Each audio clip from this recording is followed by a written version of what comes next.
Wow. Thank you guys so much. It's great to be with you this evening. Thank you, yeah. It's great to be here in Colorado at the 2022 Western Conservative Summit. I'd like to thank Chairman Jeff Hunt for inviting me to speak to you all tonight. And Colorado really is a great state. It really is. The mountains, the hunting, but mostly I'm grateful for how Colorado has put my state on the map as the most conservative state in the entire country.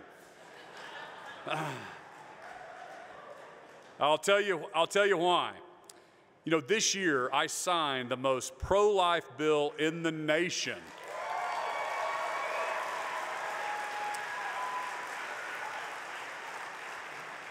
Which bans abortion from the moment life begins at conception. Yet, right here in Colorado, you have a governor who signed the most egregious abortion bill into law, allowing abortions when a baby is just minutes away from life outside the womb. That puts Colorado in the same category, I want you to hear me, in the same category as North Korea and China. Not even the European countries, such as France, Italy, or Denmark, go this far. Most European countries, most people don't know this, ban abortion between 12 to 14 weeks. So think about it. An American state is more aligned with communist China than liberal France on abortion. I am so proud to be called the most pro-life governor in the entire country.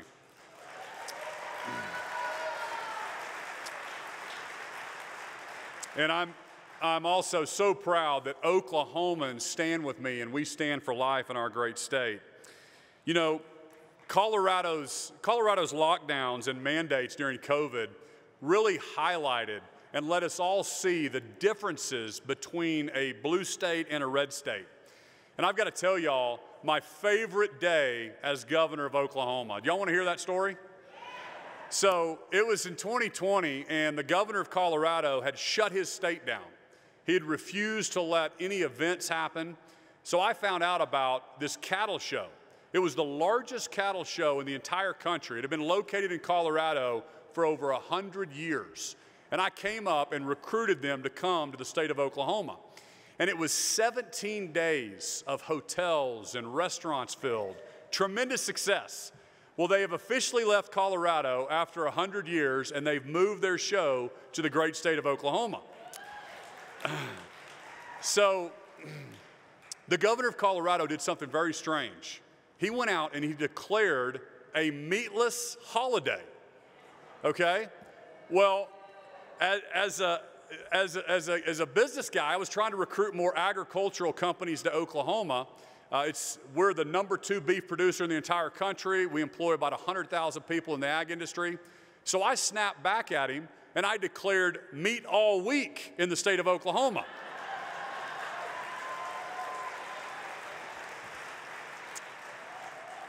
So I don't know if y'all have heard about it, but this organization named PETA found out about that. And believe it or not, but they set up a billboard in South Oklahoma City and called me Governor Meathead Stitt, Go Vegan for Life. So my communications team, I saw them kind of walking around the office, and I could tell they didn't want to show me something, and they were looking at their phones, and they finally said, "What's going on?" And they said, "Governor, they put up this billboard against you."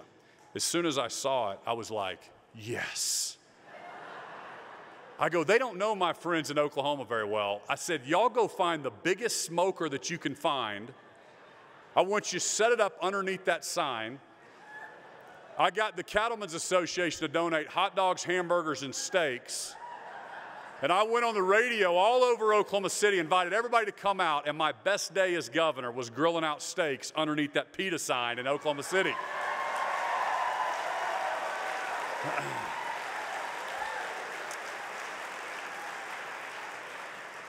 I mean, it went viral. They were showing it on the news in Maine and Vermont, and my daughters were like, "Dad, we saw you on TikTok."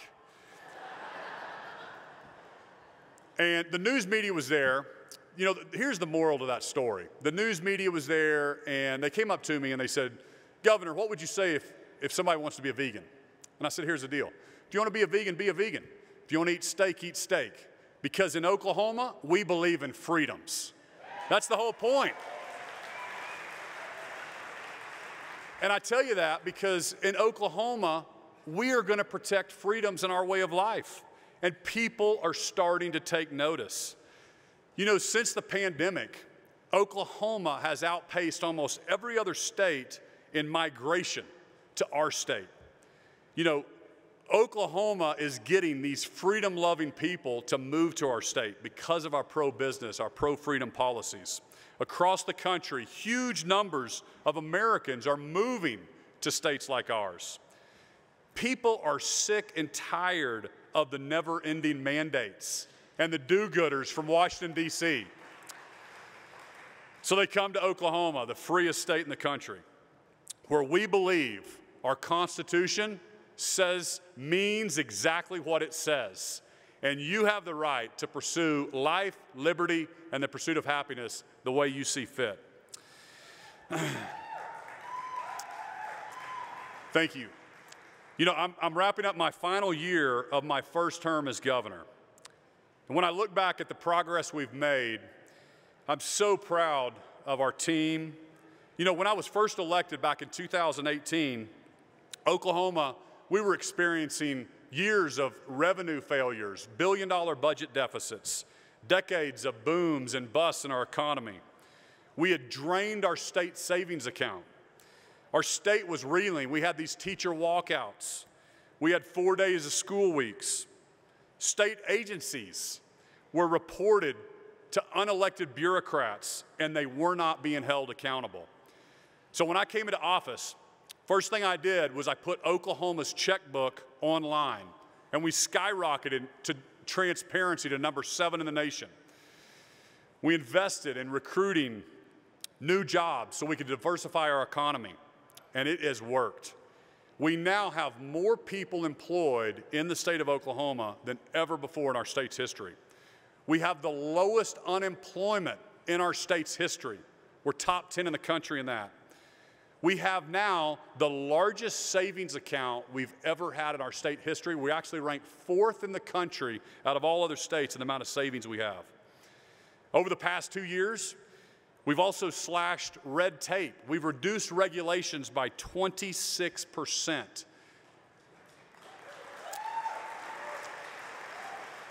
Making our government more efficient and more effective for the people that we serve. We have 2,000 fewer state employees today than we did just a few years ago. And I continuously fight to maintain a flat budget. I always talk about reoccurring revenue and reoccurring expenses. You know, all of us in this room, American families, we have to balance our budgets every single month at the kitchen table. The government should be no different.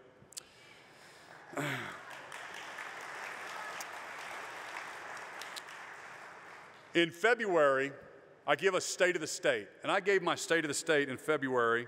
I specifically called for eliminating the grocery tax and further reducing personal income tax in our state. You know, Oklahoma, we're just one of 13 states that has a grocery sales tax, and ours is one of the highest. That's one of the most regressive taxes that you can have. And with inflation right now at record highs, everything costs more. At the gas pump, at the grocery store. We need inflation relief in the state of Oklahoma. And so my inflation relief plan would put $450 in an average Oklahoman's pocket every single year. And we're continuing to work on that to get it done this year and continue the momentum that we created. We cut taxes on corporations, businesses last year, and the individual rate, because I believe we need more taxpayers, not more taxes in the state of Oklahoma and the United States. And this year, I am fighting for more school choice. You know, since 1979, the federal government has tried to take over our education system. They set that up in 1979. Oklahoma, like many states, is home to many dedicated teachers and children that are full of potential. But government-controlled systems, they are failing us. We know that we must fund students, not systems.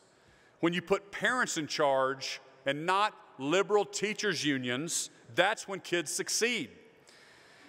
And the success of school choice, it really goes beyond the classroom.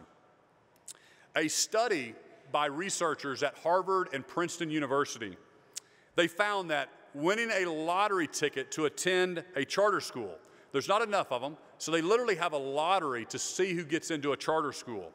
If you're the lucky person to get into that in New York City, it reduces the likelihood of incarceration for male students by, get this, 100%. 100%. We need more charter schools. We need more choice in our education system. I want Oklahoma to be a national leader. I want that for all of the country.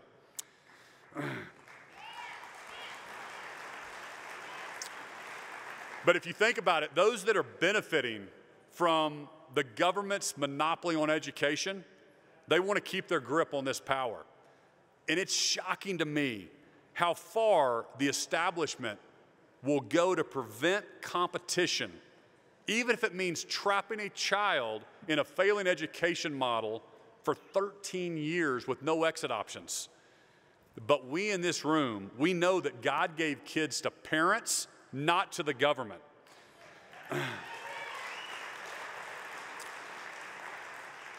Low income and minority kids are really hurting the most. And I believe school choice should not be just for the rich, it should be for every single kid. If you think about it, if you think about this, 60 years ago, we integrated our school system. Politicians and superintendents stood in the doorway of schools and they refused to let minority kids in. Well, today, those same superintendents and politicians are standing in the doorway of schools and they're refusing to let minority kids out. That is wrong. Parents should be in charge of their child's education. And with 4 more years in office, I will keep the pedal down to get that done and across the finish line in the state of Oklahoma. I want to also highlight 2 laws in Oklahoma that I signed because this is an area where I think we're really getting it right. These new laws have really caused a stir among the liberal elites. The media calls it cultural war legislation. But to us in Oklahoma, we call it common sense. This year I signed the Save Women in Sports Act, which simply says,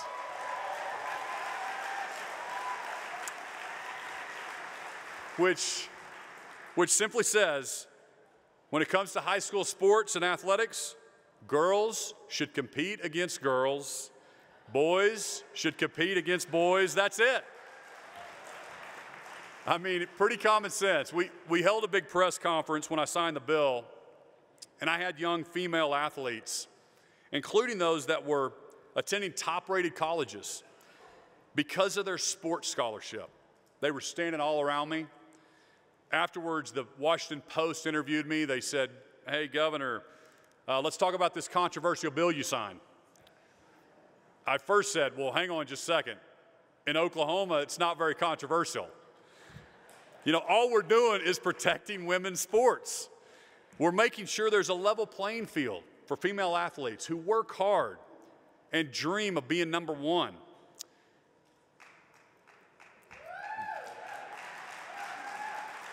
The reality is men are biologically different than women.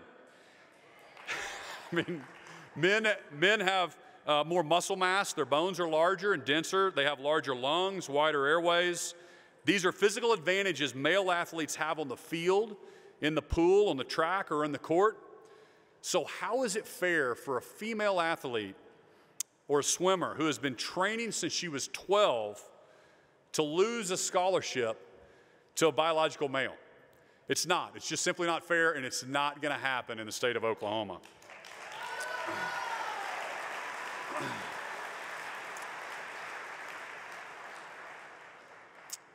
Another bill I signed this year was the one that says kids in public schools, this is pre-K through 12, girls use girls' bathrooms and boys use boy bathrooms. I mean, I kind of scratch my head that I have to sign these type of bills. It's just crazy. And, you know, the other thing that the bill says is, and schools are going to offer a single occupancy bathroom or changing room for anyone who's uncomfortable with that. And that's it. That's all it does. Again, it's not really controversial. It's what we call Oklahoma common sense. And our nation could use a little bit more of it right now.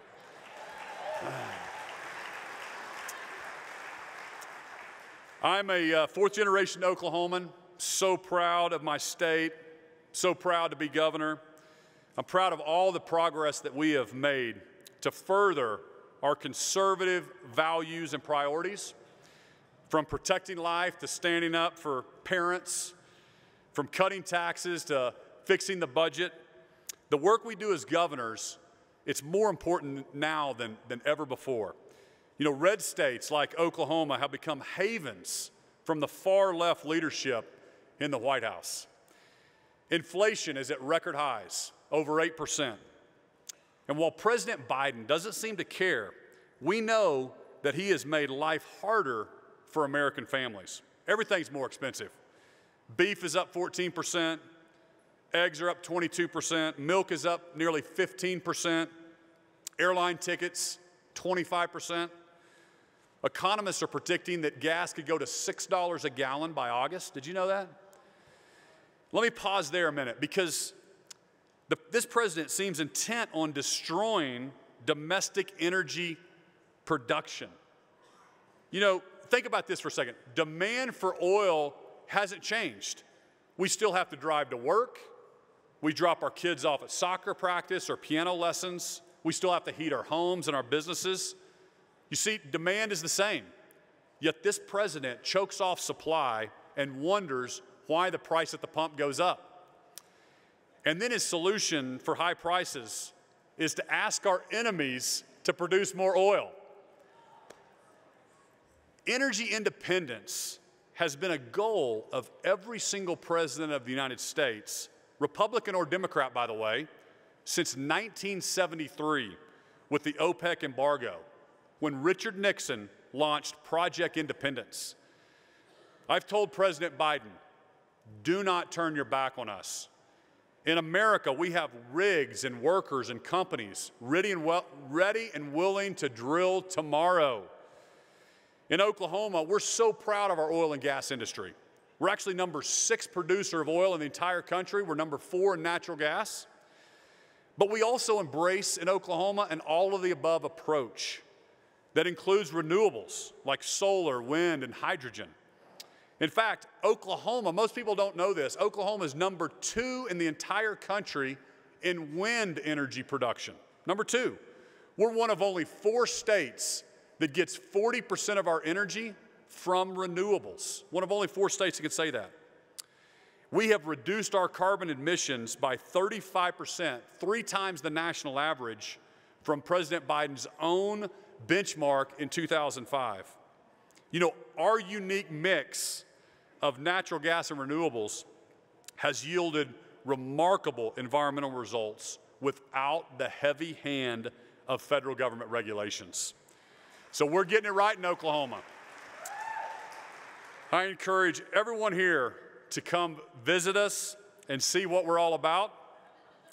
And really, it's about faith, family, freedom. I'm so proud to be an American. Thank you so much for being here tonight. God bless you, and God bless the United States of America.